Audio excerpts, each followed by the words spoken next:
Hello, what's up mga kamani magnet? Naririto na naman tayo para alamin ang mga hayop at mga bagay na nagbibigay babala na may darating na kamalasan. Kaya naman kung makikita mo ang mga hayop na to, o di naman kaya ang mga bagay na to, maaaring nagbibigay ito ng babala sa iyo na mag-ingat ka. Sapagkat maaaring may magaganap na kamalasan sa buhay mo.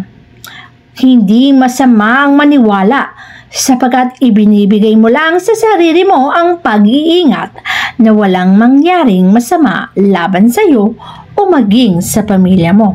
Kaya naman nararapat na alamin mo ang mga hayop na nagbibigay ng babala ng kamalasan at ang mga bagay na kapag nakita mong nangyari sa iyong tahanan ay maaaring magbigay ng senyales na ang kamalasan ay maaaring dumating sa iyong buhay.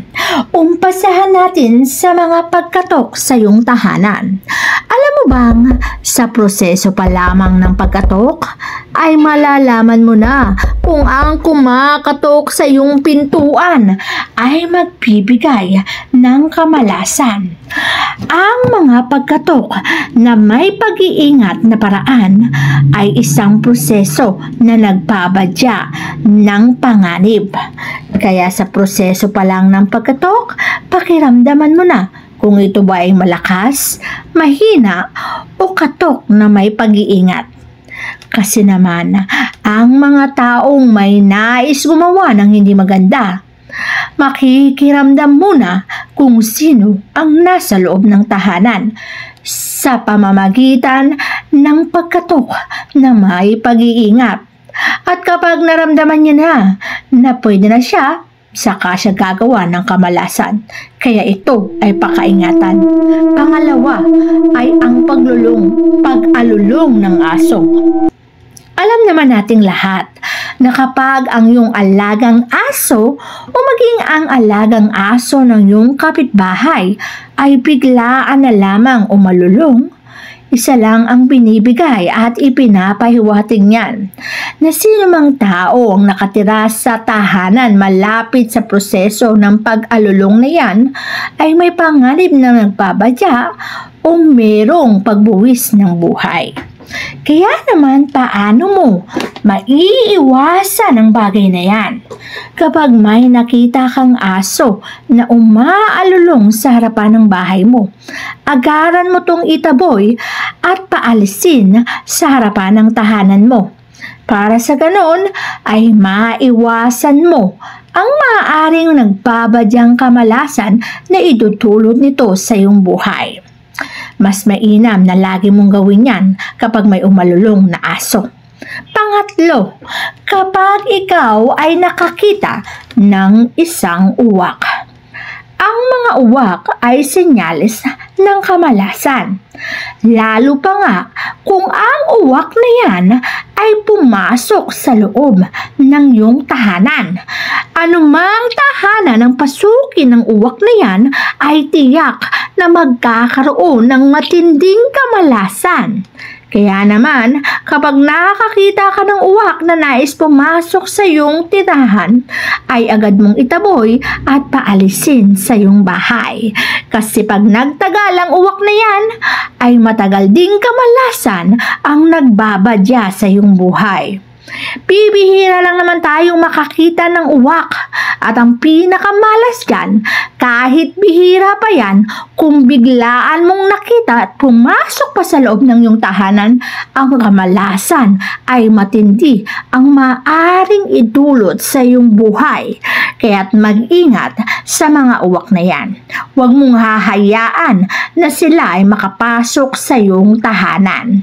Bukod sa uwak, alam mo bang ang huni ng kwago ay indikasyon din na may darating na dilubyo o di naman kaya ay kamalasan.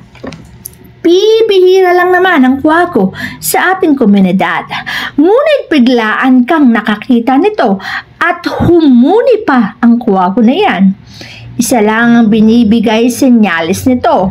Ng taong nakarinig na yan ay magkakaroon ng isang matinding kamalasan. Kaya naman dapat kang mag-ingat at dapat mong bigyang halaga ang paghuni na yan.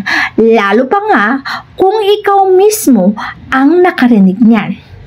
Indikasyon kasi ito na kung sino man yung taong hinuhunihan ng kwago na yan, yan yung tipikal na taong maaaring magkaroon ng kamalasan.